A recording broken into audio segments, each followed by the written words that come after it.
അസ്സലാമു അലൈക്കും വറഹ്മത്തുള്ളാഹി. അൽഹംദുലില്ലാഹി റബ്ബിൽ ആലമീൻ. വസ്സലാത്തു വസ്സലാമു അലാ റസൂലിഹിൽ അമീൻ വഅലാ ആലിഹി വഅസ്ഹാബിഹി അജ്മഈൻ. അമ്മാ ബഅദ്. അഊദു ബില്ലാഹി മിനശ് ശൈത്വാനിർ റജീം. ബിസ്മില്ലാഹിർ റഹ്മാനിർ റഹീം. വമാ അർസൽനാക ഇല്ലാ കാഫത്തൻ ലിന്നാസി ബശീറൻ വനദീറ വലാകിന്ന അക്തറൻ നാസി ലാ യഅലമൂൻ. ബഹുമാനരായ സഹോദരന്മാരെ, സഹോദരികളെ, പ്രവാചക നിന്ന പ്രതികാരമല്ല പ്രതിവിധി എന്ന തലക്കെട്ടിൽ മുജാഹിദ് യുവജന പ്രസ്ഥാനം അത് സംഘടിപ്പിക്കുന്ന സംസ്ഥാന യൂത്ത് മീറ്റിൻ്റെ ആമുഖമായി സംഘടിപ്പിച്ച സാമൂഹിക സംവാദത്തിലാണ് നമ്മളെല്ലാവരും അള്ളാഹുവിൻ്റെ അനുഗ്രഹത്താൽ ഇപ്പോൾ ഒരുമിച്ച് കൂടിയിട്ടുള്ളത്. ഈ സംവാദത്തിൽ പങ്കെടുത്ത വ്യത്യസ്ത തലങ്ങളിൽ നിന്നുള്ള ആളുകൾ അവർ ഇവിടെ പങ്കുവച്ച ചിന്തകളിൽ നിന്ന് ഈ വിഷയത്തിൻ്റെ മർമ്മം നമുക്കെല്ലാവർക്കും മനസ്സിലായി കഴിഞ്ഞിട്ടുണ്ട് എന്നാണ് ഞാൻ വിശ്വസിക്കുന്നത്. മുഹമ്മദ് റസൂലുള്ളാഹി സ്വല്ലല്ലാഹു അലൈഹി വസല്ലം നിന്ദിക്കപ്പെടുന്നത് ആധുനികമായൊരു പ്രതിഭാസമല്ല. ഇവിടെ സൂചിപ്പിക്കപ്പെട്ടതുപോലെ പ്രവാചകൻ്റെ ജീവിതകാലത്ത് തന്നെ പ്രവാചക നിന്ദയും ആരംഭിച്ചിട്ടുണ്ട്. ചരിത്രപരമായി നമ്മളിത് പരിശോധിച്ചാൽ അതിൻ്റെ പ്രത്യയശാസ്ത്രപരമായ വേരുകൾ ചെന്ന് പതിക്കുന്നത് ഒരു വംശീയതയിലാണ് എന്ന് കാണാൻ കഴിയും. ആ വംശീയത കുടികൊള്ളുന്നത് പ്രാചീന റോമിൻ്റെ ചരിത്രത്തിലാണ്. വിശദമായി ചരിത്രത്തിലേക്ക് കടന്നു പോവുകയല്ല, എവിടെ നിന്നാണ് ഇത് ആരംഭിക്കുന്നത് എന്ന് സൂചിപ്പിക്കുവാൻ വേണ്ടി ശ്രമിക്കുകയാണ്. റോമാ സാമ്രാജ്യം ലോകത്തിലെ ഏറ്റവും ശക്തമായ സാമ്രാജ്യമായിരുന്നു മുഹമ്മദ് റസൂലുള്ളാഹി സ്വല്ലല്ലാഹു അലൈഹി വസല്ലമയുടെ കാലത്ത്. വിശേഷിച്ചും ബൈസൻ്റൈൻ റോം എന്നറിയപ്പെട്ടിരുന്ന റോമൻ പ്രവിശ്യ അക്കാലത്ത് ലോകത്തിലെ ഏറ്റവും വലിയ രാഷ്ട്രീയ ശക്തിയായിരുന്നു. ആ രാഷ്ട്രീയ ശക്തി ക്രൈസ്തവ മത പൗരോഹിത്യത്തിൻ്റെ കയ്യിലാണ് അന്ന് നിലനിന്നിരുന്നത്. റസൂലുള്ളാഹി സ്വല്ലല്ലാഹു അലൈഹി വസല്ലം അദ്ദേഹത്തിൻ്റെ പ്രബോധന പ്രവർത്തനങ്ങൾ ആരംഭിച്ചതോടുകൂടി ഇസ്ലാം അറേബ്യയിൽ ഒരു ശക്തിയായി മാറുകയും മദീന ഒരു രാഷ്ട്രമായി വികസിക്കുകയും ചെയ്തു. അന്നത്തെ റോമാ സാമ്രാജ്യവും മദീനയും തമ്മിൽ രാഷ്ട്രീയമായ സംഘർഷങ്ങൾ ഉണ്ടായി. റസൂലുള്ളാഹി സ്വല്ലല്ലാഹു അലൈഹി വസല്ലമയുടെ മരണത്തിന് തൊട്ടുടനെയുള്ള വർഷങ്ങളിൽ ഖുലഫാഉർ റാഷിദുകളുടെ കാലഘട്ടത്തിൽ തന്നെ ഇസ്ലാമിക സാമ്രാജ്യവും റോമാ സാമ്രാജ്യവും തമ്മിൽ യുദ്ധങ്ങൾ ഉണ്ടാവുകയും ആ യുദ്ധങ്ങളിൽ ലോകത്തെ അമ്പരപ്പിച്ചുകൊണ്ട് റോമാ സാമ്രാജ്യത്തിൻ്റെ ശക്തി ക്ഷയിക്കുകയും ചെയ്തു. ബൈസൻ്റൈൻ റോം തകർന്നടിയുകയും അവിടേക്ക് ഇസ്ലാമിക സൈന്യം മുന്നേറ്റം നടത്തുകയും ചെയ്ത ഈ ചരിത്ര സന്ധിയിലാണ് യഥാർത്ഥത്തിൽ ക്രൈസ്തവ ലോകത്ത് നബിനിന്ദക്ക് വേണ്ടിയുള്ള പരിശ്രമങ്ങൾ ആരംഭിക്കുന്നത് എന്നതാണ് സത്യം. അന്നത്തെ ചരിത്ര രേഖകൾ പരിശോധിച്ചാൽ നമുക്കറിയാം, റോമാ സാമ്രാജ്യത്തിൽ ജീവിച്ചു കൊണ്ടിരുന്ന ക്രിസ്ത്യാനികളായ പൗരന്മാരോട് അവിടുത്തെ മതപുരോഹിതന്മാർ നടത്തിയ പ്രഭാഷണങ്ങൾ. അവർ പറഞ്ഞത്, അറേബ്യ എന്നൊരു രാജ്യമുണ്ട്, അവിടെ ഒരു ജനതയുണ്ട്, ആ ജനതയുടെ മതം ഇസ്ലാമാണ്, അവർ യഥാർത്ഥത്തിൽ മനുഷ്യരല്ല എന്ന് പറയുമ്പോൾ സാംസ്കാരികമായി മനുഷ്യരല്ല, അവർ മൃഗങ്ങൾക്ക് തുല്യരാണ്. മൃഗങ്ങൾക്ക് തുല്യരായ അർദ്ധ മനുഷ്യരായ സാംസ്കാരികമായി പുരോഗതി പ്രാപിച്ചിട്ടില്ലാത്ത അറബികൾ എന്ന് പറയുന്ന ഒരു അധമ വർഗം ഇസ്ലാം എന്ന് പറയുന്ന ഒരു അധമ ദർശനത്തെ തങ്ങളുടെ ആദർശമായി സ്വീകരിച്ചുകൊണ്ട് മുഹമ്മദ് എന്ന് പറയുന്ന ഒരു വില്ലനെ തങ്ങളുടെ പ്രവാചകനായി പ്രതിഷ്ഠിച്ചുകൊണ്ട് മഹത്തായ റോമൻ സംസ്കാരത്തെ നശിപ്പിക്കുവാൻ വേണ്ടി നടത്തുന്ന പടയോട്ടങ്ങളാണ് ഇപ്പോൾ നടന്നുകൊണ്ടിരിക്കുന്നത് എന്ന് അന്നത്തെ റോമാ പൗരന്മാരെ ബോധവൽക്കരിക്കുവാൻ വേണ്ടിയുള്ള ശ്രമങ്ങൾ അവിടെയുള്ള മതപുരോഹിതന്മാർ നടത്തുന്നതിനെക്കുറിച്ച് ചരിത്ര രേഖകളിൽ നിന്ന് നമുക്ക് മനസ്സിലാക്കാൻ കഴിയും. അവിടെ നിന്നാണ് യഥാർത്ഥത്തിൽ സ്ഥാപനവൽകൃതമായ നബിനിന്ദയുടെ തുടക്കമുണ്ടാകുന്നത്. റസൂലുള്ളാഹി സ്വല്ലല്ലാഹു അലൈഹി വസല്ലം മരണപ്പെട്ട നൂറ്റാണ്ട് മുതൽക്ക് തന്നെ റോമിൽ എഴുതപ്പെട്ട ക്രൈസ്തവ രേഖകൾ പരിശോധിച്ചാൽ ആ രേഖകളിലെല്ലാം ഇത്തരത്തിലുള്ള സൂചനകൾ മിന്നിമറയുന്നുണ്ട്. റസൂലുള്ളാഹി സ്വല്ലല്ലാഹു അലൈഹി വസല്ലം അപരിഷ്കൃതനും പ്രാകൃതനുമാണ് എന്നും അദ്ദേഹം പഠിപ്പിച്ച തത്വങ്ങൾ അവ മാനവ സംസ്കാരത്തിന്റെ പുരോഗതിയെ പരിഗണിക്കാത്തതാണ് എന്നും അത്തരം ഒരു പഠിപ്പിക്കലിൽ നിന്ന് ഉയർക്കൊണ്ടൊരു പ്രാകൃത ജനവർഗമാണ് മുസ്ലിങ്ങൾ എന്നും എല്ലാം ഉത്ബോധിപ്പിക്കുന്ന പുസ്തകങ്ങൾ ധാരാളമായി റോമാ ചരിത്രത്തിൽ നിന്ന് നമുക്ക് കണ്ടെടുക്കാൻ കഴിയുന്നുണ്ട്. ഞാൻ സൂചിപ്പിക്കുന്നത്, അവിടെ നിന്ന് ഒരുതരം റോമൻ വംശീയതയിൽ നിന്ന് തങ്ങൾ മാത്രമാണ് സാംസ്കാരിക വികാസം പ്രാപിച്ച മനുഷ്യർ എന്നും മുസ്ലിങ്ങൾ അധമരാണ് എന്നുമുള്ളൊരു തോന്നലിൽ നിന്ന് ഉണ്ടായി വന്നൊരു മനോഭാവമാണ് നബിനിന്ദ. ആ നബിനിന്ദ നൂറ്റാണ്ടുകളിലൂടെ കടന്നുപോയി. ഇവിടെ സൂചിപ്പിക്കപ്പെട്ടതുപോലെ കുരിശ് യുദ്ധങ്ങളുടെ സമയത്ത് അത് അതിൻ്റെ മൂർധന്യാവസ്ഥയിലെത്തി. പിന്നീട് ദീർഘകാലം യൂറോപ്പിൽ നിന്ന് പുറത്തിറങ്ങിയ പുസ്തകങ്ങളിലെല്ലാം റസൂലുള്ളാഹി സ്വല്ലല്ലാഹു അലൈഹി വസല്ലമയെ കുറിച്ചുള്ള വികൃതമായ ഈ ചിത്രത്തിന്റെ സ്വാധീനമുണ്ടായിരുന്നു. ഇവിടെ യൂറോപ്യൻ സാഹിത്യ നവോത്ഥാനത്തിന്റെ വിധാതാക്കളിൽ ഒരാളായി പരിഗണിക്കപ്പെടുന്ന ഡാന്റെയുടെ ഡിവൈൻ കോമഡി എന്ന പുസ്തകം നമ്മൾ പരിശോധിച്ചാൽ ആ പുസ്തകത്തിൽ മുഹമ്മദ് റസൂലുള്ളാഹി സ്വല്ലല്ലാഹു അലൈഹി വസല്ലമയെ വളരെ ക്രൂരമായി അഭിശംസിക്കുന്ന ഭാഗങ്ങൾ നമുക്ക് കണ്ടെത്താൻ കഴിയും. ഒരർത്ഥത്തിൽ പറഞ്ഞാൽ യൂറോപ്പിന്റെ ഒരു അബോധത്തിൽ തന്നെ റസൂലുള്ളാഹി സ്വല്ലല്ലാഹു അലൈഹി വസല്ലമയെ കുറിച്ചുള്ള ഈ തെറ്റിദ്ധാരണകൾ വളരെ വ്യാപകമായിരുന്നു. പക്ഷേ യൂറോപ്പിന്റെ ചരിത്രം നമ്മൾ പരിഗണിക്കുമ്പോൾ 18-ാം നൂറ്റാണ്ടിൽ നബി നിന്ന പുതിയൊരു ഘട്ടത്തിലേക്ക് പ്രവേശിക്കുന്നത് നമുക്ക് കാണാൻ കഴിയും. അതുവരെ യൂറോപ്പിൽ നടന്നുകൊണ്ടിരുന്ന നബി നിന്ദകൾ തീർത്തും വൈകാരികമായ അടിത്തറയിൽ നിന്നുകൊണ്ടുള്ളതായിരുന്നു. റസൂലുള്ളാഹി സ്വല്ലല്ലാഹു അലൈഹി വസല്ലമയെ തലച്ചോറിൽ വംശീയതയുള്ളത് കൊണ്ട് ഒരു ശത്രുവായി പരിഗണിക്കുകയും പ്രവാചകനെ തെറി പറയുകയും ആ തെറിയിലൂടെ ഒരുതരം ആത്മസായുജ്യം അനുഭവിക്കുകയും ചെയ്യുകയാണ് അതുവരെ പൊതുവിൽ യൂറോപ്യൻ ബുദ്ധിജീവികളും മിഷനറിമാരുമെല്ലാം ചെയ്തിരുന്നത്. എന്നാൽ 18-ാം നൂറ്റാണ്ടിൽ ഈ ചരിത്രത്തിനൊരു വഴിത്തിരിവുണ്ടാവുകയാണ്. 18-ാം നൂറ്റാണ്ടിലും 19-ാം നൂറ്റാണ്ടിലുമാണ് കൊളോണിയലിസം ഒരു യാഥാർത്ഥ്യമാകുന്നത്. യൂറോപ്പിലെ സാമ്രാജ്യ ശക്തികൾ ലോകത്തെ വ്യത്യസ്ത രാഷ്ട്രങ്ങളിലേക്ക് അധിനിവേശങ്ങൾ നടത്തുകയും അവിടെ കോളനികൾ സ്ഥാപിക്കുകയും ചെയ്തു. ഇങ്ങനെ കോളനികൾ സ്ഥാപിക്കപ്പെട്ടത് പലപ്പോഴും മുസ്ലിങ്ങൾ അധിവസിക്കുന്ന പ്രദേശങ്ങളിലായിരുന്നു. ആ മുസ്ലിങ്ങൾ അധിവസിക്കുന്ന പ്രദേശങ്ങളിൽ യൂറോപ്യന്മാർ കോളനി ഭരണം ആരംഭിച്ചപ്പോൾ സ്വാഭാവികമായും അവിടെയുള്ള മുസ്ലിം പ്രജകളുടെ മതത്തെക്കുറിച്ച് പഠിക്കേണ്ടത് അവർക്ക് അനിവാര്യമായി മാറി. ആ അനിവാര്യതയിൽ നിന്നാണ് ഓറിയന്റലിസം എന്ന വിജ്ഞാന ശാഖ രൂപം കൊള്ളുന്നത്. യൂറോപ്യൻ കൊളോണിയലിസത്തിന്റെ മസ്തിഷ്ക സന്തതിയായിരുന്നു ഓറിയന്റലിസം. മുസ്ലിങ്ങളുടെ മതത്തെയും സംസ്കാരത്തെയും വൈകാരികമായി സമീപിക്കുന്നതിന് പകരം വസ്തുനിഷ്ഠമായി വൈജ്ഞാനികമായി അപഗ്രഥിക്കണമെന്നും അതിനുവേണ്ടി ആഴത്തിലുള്ള ഗവേഷണങ്ങൾ സംഘടിപ്പിക്കണമെന്നും സാമ്രാജ്യത്വം തീരുമാനിക്കുന്നത് ഈ ഒരു കാലസന്ധിയിൽ വെച്ചാണ്. അങ്ങനെയാണ് ഓറിയന്റലിസം ഒരു വിജ്ഞാന ശാഖയായി ലോകത്ത് രൂപമെടുക്കുന്നത്. നമ്മൾ ഗൗരവത്തോടു കൂടി മുജാഹിദ് യുവജന പ്രസ്ഥാനം സംഘടിപ്പിച്ചിട്ടുള്ള ഇത്തരം ഒരു സദസ്സിൽ ഒരുമിച്ച് കൂടിയവർ എന്ന നിലക്ക് മനസ്സിലാക്കേണ്ട കുറെ വസ്തുതകളുണ്ട്. ഓറിയന്റലിസ്റ്റുകളാണ് യഥാർത്ഥത്തിൽ മുസ്ലിം സമൂഹത്തിന് പുറത്തുനിന്ന് പ്രവാചകന്റെ ജീവിതത്തെ അക്കാദമികമായി സമീപിക്കുവാൻ ശ്രമിച്ചിട്ടുള്ളത്.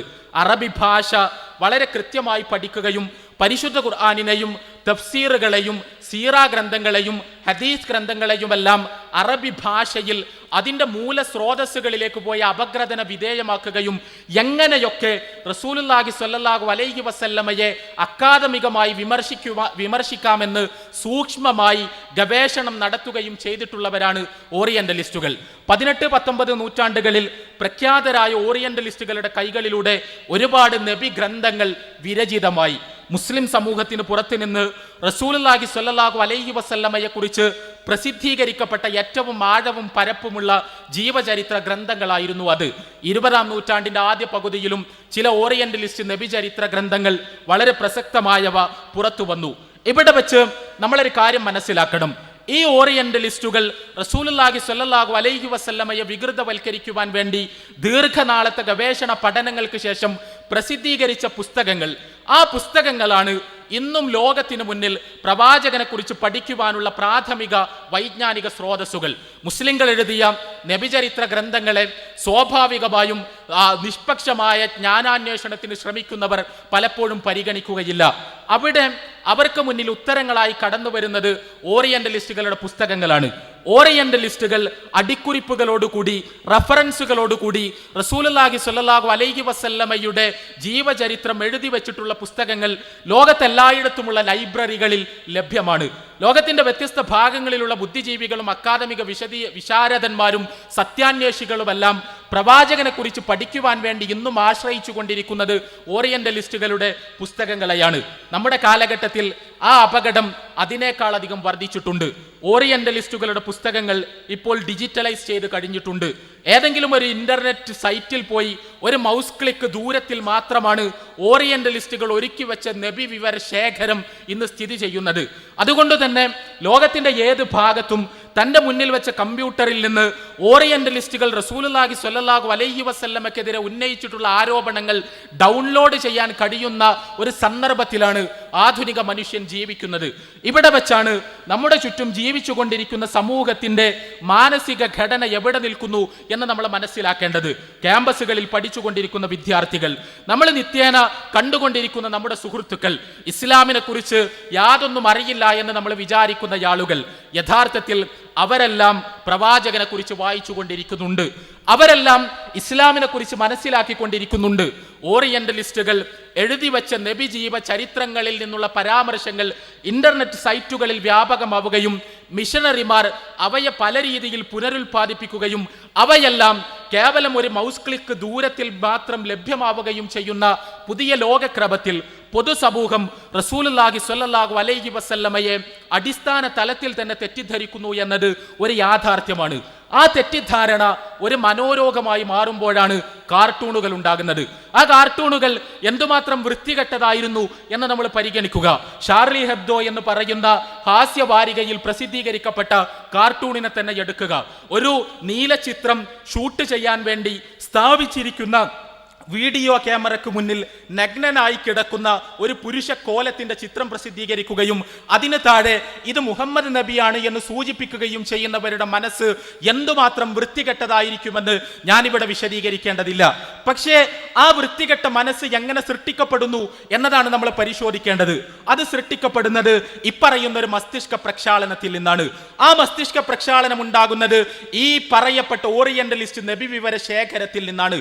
ഓറിയന്റലിസ്റ്റ് ഒരുക്കി വെച്ചിട്ടുള്ള നബിജീവ ചരിത്രങ്ങൾ സത്യസന്ധമാണ് എന്ന് തെറ്റിദ്ധരിക്കുകയും അവയിലൂടെ കടന്നു പോവുകയും അവ വരച്ചു വെച്ച നബി ചിത്രങ്ങൾ ആത്മാർത്ഥമായി തലച്ചോറുകളിലേക്ക് സ്വാംശീകരിക്കുകയും ചെയ്യുന്നവരാണ് യഥാർത്ഥത്തിൽ ഈ രീതിയിലുള്ള വൃത്തികെട്ട നബിനിന്ദാ പരിശ്രമങ്ങൾക്ക് മുതിരുന്നത് എന്നതാണ് സത്യം. ഇവിടെ വെച്ചാണ് എങ്ങനെയാണ് നമ്മൾ ഈ പ്രശ്നത്തെ അഭിമുഖീകരിക്കേണ്ടത് എന്ന ചോദ്യം ഉയരേണ്ടത്. കൈവെട്ടി, തലവെട്ടി, ബോംബ് സ്ഫോടനം നടത്തി, എംബസികൾക്ക് തീവച്ച് ഈ പ്രശ്നത്തോട് പ്രതികരിക്കുമ്പോൾ ഓറിയന്റലിസ്റ്റുകളുടെ ലക്ഷ്യങ്ങൾ പൂർണ്ണമായി സാർത്ഥകമാക്കപ്പെടുകയാണ് ചെയ്യുന്നത്. കാരണം റസൂലുള്ളാഹി സ്വല്ലല്ലാഹു അലൈഹി വസല്ലം ഭീകരവാദിയാണ് എന്ന് സമർത്ഥിക്കുവാനുള്ള വൈജ്ഞാനിക പരിശ്രമങ്ങളാണ് അവർ നടത്തിക്കൊണ്ടിരിക്കുന്നത്.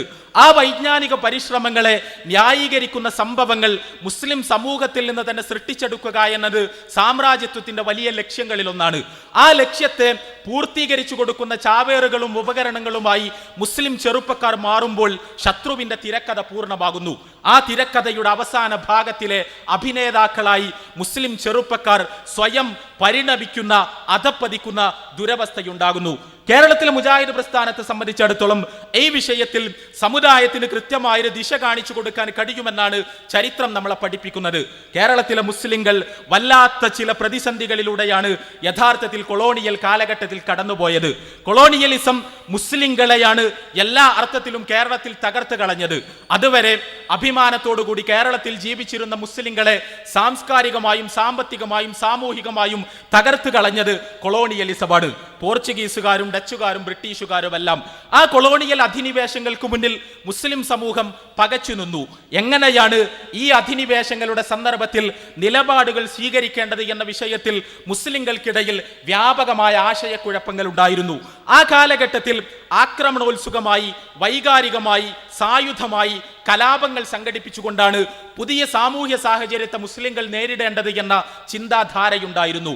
എന്നാൽ ആ ചിന്താധാരയുടെ അപകടങ്ങളെ സൂക്ഷ്മമായി ചൂണ്ടിക്കാണിക്കുകയും മുസ്ലിങ്ങൾ ചെയ്യേണ്ടത് വളരെ ക്രിയാത്മകമായി, ബുദ്ധിപരമായി, വിവേകപരമായി കൊളോണിയലിസത്തിന്റെ വെല്ലുവിളികൾ നേരിടുകയാണ് എന്നും സൂചിപ്പിക്കുവാനും പഠിപ്പിക്കുവാനും മുന്നിട്ടിറങ്ങിയത് യഥാർത്ഥത്തിൽ ഇസ്ലാഹി പ്രസ്ഥാനത്തിന്റെ നായകന്മാരാണ്. 19-ാം നൂറ്റാണ്ടിന്റെ കേരളത്തിന്റെ ചരിത്രം നമ്മൾ പരിശോധിക്കുക. 19-ാം നൂറ്റാണ്ടിലെ കേരളം യഥാർത്ഥത്തിൽ നബിനിന്ദകൾ കൊണ്ട് സജീവമായ കേരളമാണ്. കൊളോണിയലിസം രാഷ്ട്രീയമായ അധിനിവേശം നടത്തിയതോടൊപ്പം സാംസ്കാരികമായ അധിനിവേശം വളരെ വിപുലമായി സംഘടിപ്പിച്ചൊരു കാലഘട്ടം. ഈ പ്രദേശങ്ങളിൽ മുഴുവൻ ക്രൈസ്തവ മിഷണറിമാർ കടന്നു വരികയും റസൂലുള്ളാഹി സ്വല്ലല്ലാഹു അലൈഹി വസല്ലമയെ പച്ചക്ക് നിന്ദിക്കുകയും നടുറോട്ടിൽ വെച്ച് നബിനിന്ദാ പ്രസംഗങ്ങൾ നടത്തുകയും പ്രവാചകനെ പച്ചക്ക് തെറി പറയുന്ന ലഘുലേഖകൾ പ്രസിദ്ധീകരിച്ച് വിതരണം ചെയ്യുകയും എല്ലാം ചെയ്ത കാലഘട്ടം. കണ്ണൂരിൽ നിന്നാണ് ഞാനിത് സംസാരിക്കുന്നത്. ഡോക്ടർ ഹെർമൻ ഗുണ്ടർട്ടിനെ കണ്ണൂരിന്റെ ചരിത്രത്തിൽ നിന്ന് ഏതെങ്കിലും അർത്ഥത്തിൽ നമുക്കാർക്കും മാറ്റിവെക്കാൻ കഴിയില്ല. അദ്ദേഹം മലയാള ഭാഷയുടെ പുരോഗതിക്ക് നൽകിയ സംഭാവനകളെ ഏതെങ്കിലും ഒരാൾക്ക് നിഷേധിക്കുവാൻ കഴിയില്ല. എന്നാൽ ഒരു ക്രൈസ്തവ മിഷണറി എന്ന നിലക്ക് ഡോക്ടർ ഹെർമൻ ഗുണ്ടർട്ട് മലയാളത്തിലെ വളരെ പ്രഖ്യാതമായൊരു നബി വിമർശനം എഴുതിയ വ്യക്തിയാണ് എന്ന വസ്തുത നമ്മളിൽ പലർക്കും തന്നെ അറിയില്ല എന്നതാണ് ഖേദകരമായ സത്യം. ഡോക്ടർ ഹെർമൻ ഗുണ്ടർട്ടിനെ പോലുള്ള വളരെ പ്രഖ്യാതനായൊരു ബുദ്ധിജീവിയുടെ കരങ്ങളിൽ നിന്ന് നബി വിമർശന ഗ്രന്ഥം പ്രസിദ്ധീകരിക്കപ്പെട്ട ഒരു കാലഘട്ടമാണ് 19-ാം നൂറ്റാണ്ട്. അദ്ദേഹത്തിന്റെ രചനകളിൽ നിന്ന് ഊർജ്ജം ഉൾക്കൊണ്ടുകൊണ്ട് വളരെ പച്ചയായി റസൂലുള്ളാഹി സ്വല്ലല്ലാഹു അലൈഹി വസല്ലം അഭിശംസിക്കപ്പെടുന്ന ഒരു സാഹചര്യം അന്നത്തെ കേരളത്തിൽ ഉണ്ടായിരുന്നു. അന്ന് മുസ്ലിം സമുദായത്തിന്റെ ശ്രദ്ധ കലാപങ്ങളിലായിരുന്നു, സായുധമായ കലാപങ്ങളിൽ. സാമ്രാജ്യത്വത്തെ കേവലമായ കലാപങ്ങളിലൂടെ മുട്ടുകുത്തിക്കാൻ കഴിയുമെന്ന് തെറ്റിദ്ധരിച്ചുകൊണ്ട് മുസ്ലിം സമുദായത്തിൽ നിന്ന് വ്യത്യസ്ത തരം കലാപങ്ങൾ ഉണ്ടായി. ആ കാലഘട്ടത്തിലാണ് ഇസ്ലാഹി പ്രസ്ഥാനത്തിന്റെ പ്രവർത്തനങ്ങൾ ആരംഭിക്കുന്നത്. സയ്യിദ് സനാഉല്ലാ മക്തി തങ്ങൾ എന്ന കേരളത്തിൽ ഇസ്ലാഹി നവോത്ഥാനത്തിന്റെ തുടക്കക്കാരനായി നമ്മൾ പരിചയപ്പെടുത്തുന്ന മഹാവ്യക്തിത്വം മക്തി തങ്ങൾ അദ്ദേഹത്തിന്റെ പ്രബോധന പ്രവർത്തനങ്ങൾ പ്രധാനമായും നീക്കിവെച്ചത് ഈ നബിനിന്ന പരിശ്രമങ്ങൾക്ക് മറുപടി പറയുന്നതിന് വേണ്ടിയാണ്. സയ്യിദ് സനാഉല്ലാ മക്തി തങ്ങൾ കേരളത്തിലെ മുസ്ലിം സമൂഹത്തോട് പറഞ്ഞു, ആയുധങ്ങൾ ഉപയോഗിച്ച്, നിങ്ങളുടെ കയ്യിലുള്ള ചെറിയ കത്തി ഉപയോഗിച്ച് നിങ്ങൾ സംഘടിപ്പിക്കുന്ന കലാപങ്ങൾ വഴി സാമ്രാജ്യത്വത്തിന്റെ അജണ്ടകളെ പരാജയപ്പെടുത്താൻ കഴിയുമെന്നത് നിങ്ങളുടെ മിഥ്യാധാരണ മാത്രമാണ്.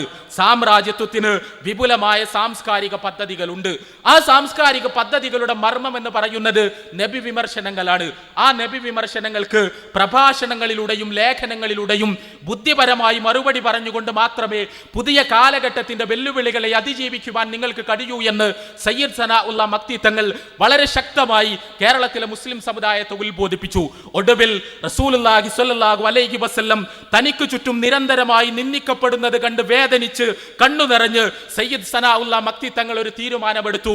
പ്രവാചകനെ സത്യസന്ധമായി പരിചയപ്പെടുത്തുന്ന ഓറിയന്റലിസ്റ്റുകൾ പ്രവാചകനെതിരെ ഉന്നയിക്കുന്ന വിമർശനങ്ങൾക്ക് മറുപടി പറയുന്ന ഒരു നബി ജീവചരിത്രം തന്റെ സ്വന്തം കൈകൾ കൊണ്ട് മലയാള ഭാഷയിൽ എഴുതി പ്രസിദ്ധീകരിക്കണമെന്ന തീരുമാനത്തിൽ എത്തിച്ചേർന്നു സയ്യിദ് സനാഉല്ലാ മക്തി തങ്ങൾ. അദ്ദേഹം കേരളത്തിന്റെ ഒരറ്റം മുതൽ മറ്റേ അറ്റം വരെ സഞ്ചരിച്ചു. പള്ളികളിലേക്ക് പോയി, പള്ളികളിൽ പ്രഭാഷണങ്ങൾ നടത്തി, മുസ്ലിം ഗ്രാമങ്ങളിൽ ചെറുപ്പക്കാരെ ഒരുമിച്ചു കൂട്ടി, മുസ്ലിം ധനാഢ്യരെ സന്ദർശിച്ചു. അവരോട് മുഴുവൻ അദ്ദേഹം പറഞ്ഞു, ഇതാ പ്രവാചകൻ നിന്ദിക്കപ്പെടുന്നു, പ്രവാചകൻ വിമർശിക്കപ്പെടുന്നു. ആ വിമർശനങ്ങൾക്ക് മറുപടി പറയുന്ന പ്രവാചകന്റെ സത്യസന്ധമായ ഒരു ജീവചരിത്രം പ്രസിദ്ധീകരിക്കുവാൻ ഞാൻ ആഗ്രഹിക്കുന്നു. ഞാൻ ആ ജീവചരിത്രം എഴുതാൻ സന്നദ്ധനാണ്. പക്ഷേ അത് പ്രസിദ്ധീകരിക്കുവാനുള്ള കാശ് എൻ്റെ കയ്യിലില്ല. നിങ്ങൾ സഹകരിക്കണം, അതിൻ്റെ പ്രസാധന ബാധ്യത നിങ്ങൾ ഏറ്റെടുക്കണം എന്ന് കേരളത്തിൽ അങ്ങോളം ഇങ്ങോളമുള്ള മുസ്ലിം ധനാഢ്യരോട് സയ്യിദ് സനാഉല്ലാ മക്തി തങ്ങൾ ആവശ്യപ്പെട്ടു. പ്രതികരണം നിഷേധാത്മകമായിരുന്നു. ആ ധനാഢ്യർ, സമ്പന്നർ അദ്ദേഹത്തോട് പുറംതിരിഞ്ഞു നിന്നു, അദ്ദേഹത്തെ കൈയൊഴിഞ്ഞു. സയ്യിദ് സനാഉല്ലാ മക്തി തങ്ങൾ അത്ഭുതത്തോടുകൂടി ഈ പ്രതിഭാസത്തെ അവലോകനം ചെയ്തുകൊണ്ട് അദ്ദേഹത്തിന്റെ പുസ്തകങ്ങളിൽ എഴുതുന്നുണ്ട്. എന്ത് സമുദായമാണ് കേരളത്തിലെ മുസ്ലിം സമുദായം! അവർ ബദർ ശുഹദാക്കളുടെ മൗലിദും മാലയുമെല്ലാം പാരായണം ചെയ്തുകൊണ്ടിരിക്കുന്നു. പക്ഷേ ഇസ്ലാമിന് വേണ്ടി ശരീരവും സമ്പത്തും ആത്മാർപ്പണം ചെയ്ത ബദർ ശുഹദാക്കളുടെ ജീവിതത്തിൽ നിന്ന് പാഠം പഠിക്കുവാൻ അവർ സന്നദ്ധമാകുന്നില്ല. എന്ത് സമുദായമാണ് കേരളത്തിലെ മുസ്ലിം സമുദായം! അവർ മുഹിയുദ്ദീൻ ഷെയ്ഖിന്റെ അപദാനങ്ങൾ പാടിപ്പുകഴ്ത്തുന്നതിന് വേണ്ടി മുഹിയുദ്ദീൻ മാല ചൊല്ലുന്നു. എന്നാൽ മുഹിയുദ്ദീൻ എന്നാൽ ദീനിനെ ജീവിപ്പിക്കുന്നവൻ എന്നാണ് അർത്ഥമെന്നും ആ മുഹിയുദ്ദീൻ ഷെയ്ഖ് യഥാർത്ഥത്തിൽ ഇസ്ലാമിക പ്രബോധന പ്രവർത്തനങ്ങളിലൂടെ മതത്തെ ജീവിപ്പിച്ചു നിർത്തിയ മഹാവ്യക്തിത്വമായിരുന്നു എന്നും മനസ്സിലാക്കുന്നതിൽ അവർ പരാജയപ്പെടുന്നു. മഹത്തുക്കളെ കേവലം വിഗ്രഹവൽക്കരിക്കുകയും അവരുടെ പേരിൽ പദ്യങ്ങളും ഗദ്യങ്ങളുമെല്ലാം രചിക്കുകയും അത് പാരായണം ചെയ്ത് ആത്മരതി അനുഭവിക്കുകയും ചെയ്യുകയല്ലാതെ ആ മഹത്തുക്കളുടെ ജീവിതങ്ങളിൽ നിന്ന് പാഠം ഉൾക്കൊണ്ട് റസൂലുള്ളാഹി സ്വല്ലല്ലാഹു അലൈഹി വസല്ലമക്ക് വേണ്ടി പുതിയ കാലഘട്ടത്തിൽ ആശയപരമായി നിലകൊള്ളാൻ കേരളത്തിലെ മുസ്ലിം സമുദായം സന്നദ്ധമാകുന്നില്ല എന്ന് സങ്കടത്തോടുകൂടി സയ്യിദ് സനാഉല്ലാ മക്തി തങ്ങൾ എഴുതുന്നുണ്ട്. എന്നിട്ട് അദ്ദേഹം ഈ യാത്രയിൽ അദ്ദേഹത്തിന് ലഭിച്ചത് ചില ചില്ലറ നാണയത്തുട്ടുകൾ മാത്രമാണ്. ആ നാണയത്തുട്ടുകൾ ഉപയോഗിച്ചുകൊണ്ട് താൻ എഴുതിയ നബിജീവ ചരിത്രത്തിന്റെ ആദ്യത്തെ ഭാഗം സയ്യിദ് സനാഉല്ലാ മക്തി തങ്ങൾ പ്രസിദ്ധീകരിച്ചു. ആ പുസ്തകത്തിന് അദ്ദേഹം പേരിട്ടത് നബി നാണയം എന്നാണ്. ആ പുസ്തകത്തിന്റെ പേരിന്റെ സാങ്കത്യം ഞാൻ ഇനി വിശദീകരിക്കേണ്ടതുണ്ട് എന്ന് തോന്നുന്നില്ല. കേരളത്തിലെ മുസ്ലിം സമുദായത്തിൽ നിന്ന് പിരിവെടുത്ത് കിട്ടിയ ചില്ലറ നാണയ തുട്ടുകൾ കൊണ്ട് പ്രസിദ്ധീകരിച്ച ഒരു പുസ്തകം എന്ന അർത്ഥത്തിലാണ് നബി നാണയം എന്ന് തന്റെ പുസ്തകത്തിന് സയ്യിദ് സനാഉല്ലാ മക്തി തങ്ങൾ നാമകരണം ചെയ്യുന്നത്. ഞാൻ സൂചിപ്പിക്കുന്നത് അവിടെ നിന്നാണ് ഇസ്ലാഹി പ്രസ്ഥാനത്തിന്റെ ചരിത്രം ആരംഭിക്കുന്നത്. സമുദായത്തിന്റെ ശ്രദ്ധ മുഴുവൻ മുഴുവൻ കലാപങ്ങളിൽ കേന്ദ്രീകരിക്കപ്പെട്ട ഒരു കാലഘട്ടത്തിൽ റസൂലുള്ളാഹി സ്വല്ലല്ലാഹു അലൈഹി വസല്ലമക്കെതിരെയുള്ള വിമർശനങ്ങൾക്ക് വൈജ്ഞാനികമായി മറുപടി പറയാനുള്ള ആസൂത്രണങ്ങളാണ് മുസ്ലിം സമുദായം നിർവഹിക്കേണ്ടത് എന്ന തിരിച്ചറിവിൽ നിന്ന് ആരംഭിച്ചൊരു മഹാപ്രസ്ഥാനം നബി നാണയം എന്ന മക്തി തങ്ങളുടെ നബി ചരിത്ര ഗ്രന്ഥം പ്രസിദ്ധീകരിക്കപ്പെട്ടിട്ട് ഒരു നൂറ്റാണ്ട് പിന്നിടുകയാണ്. കേരളത്തിലെ മുസ്ലിം നവോത്ഥാന പ്രസ്ഥാനത്തിന്റെ ചരിത്രം ആരംഭിക്കുന്നത് പോലും ഒരർത്ഥത്തിൽ നബി നാണയത്തിന്റെ പ്രസിദ്ധീകരണത്തിൽ നിന്നാണ്. ഇതാ പുതിയ കാലഘട്ടം നമുക്ക് മുന്നിൽ പുതിയ വെല്ലുവിളികൾ ഉയർത്തുന്നു. ഇന്ത്യ സ്വതന്ത്രമാണ് എന്ന് പറയുമ്പോഴും കൊളോണിയലിസം നവകൊളോണിയലിസത്തിന്റെ രൂപമാർജിക്കുന്നു. ആഗോളവൽക്കരണത്തിന്റെ സാംസ്കാരിക പദ്ധതി ഇന്ത്യ രാജ്യത്തെ അടക്കം ഗ്രസിക്കുന്നു.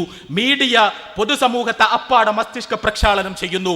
ഓറിയന്റലിസ്റ്റുകൾ ഒരുക്കി വെച്ചിട്ടുള്ള വഞ്ചനാത്മകമായ നബി വിവര ശേഖരം മലയാളി പൊതുസമൂഹത്തെ അടക്കം വളരെ ആഴത്തിൽ സ്വാധീനിച്ചു തുടങ്ങുന്നു.